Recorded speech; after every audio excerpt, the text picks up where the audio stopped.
గుంటూరు జిల్లా తాడేపల్లి తొళ్లూరు మండలంలోని పుష్కర ఘాట్లను రాష్ట్ర పురపాలక శాఖ మంత్రి నారాయణ తనిఖీ చేశారు.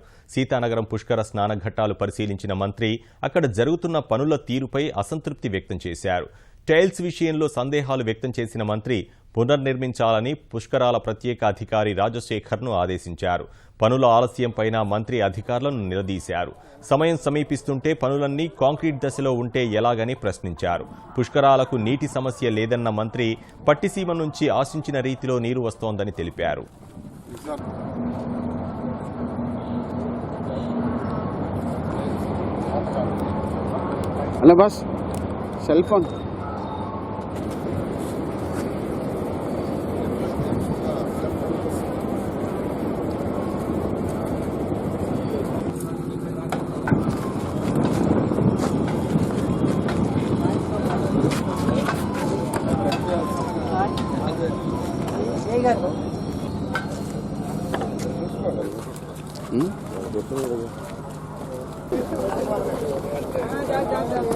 అని కాదు, వాళ్ళు యాక్చువల్గా టైల్స్ వేస్తున్నారు.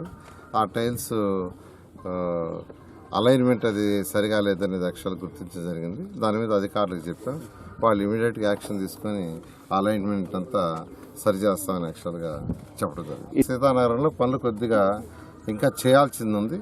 ఇక్కడ వచ్చి ఏంటంటే అడ్వాన్స్గా ఉంది. వాళ్ళు ఏదైతే 28వ తేదీ అన్నారో ఖచ్చితంగా ఇక్కడ 28 లోపల అయిపోతుంది. ఎందుకంటే మెజారిటీ కాంక్రీట్ వర్క్ ఆల్మోస్ట్ అయిపోయింది. ఒక టైల్స్ మాత్రం చేస్తున్నారు. అక్కడ కొద్దిగా కాంక్రీట్ వర్క్ కూడా ఉంది. అందువల్ల వాళ్ళు 1వ తేదీ అన్నారు. బహుశా 1వ తేదీకి ఒక 2-3 రోజులు అటు ఇట్లో అది కూడా పూర్తవుతుంది.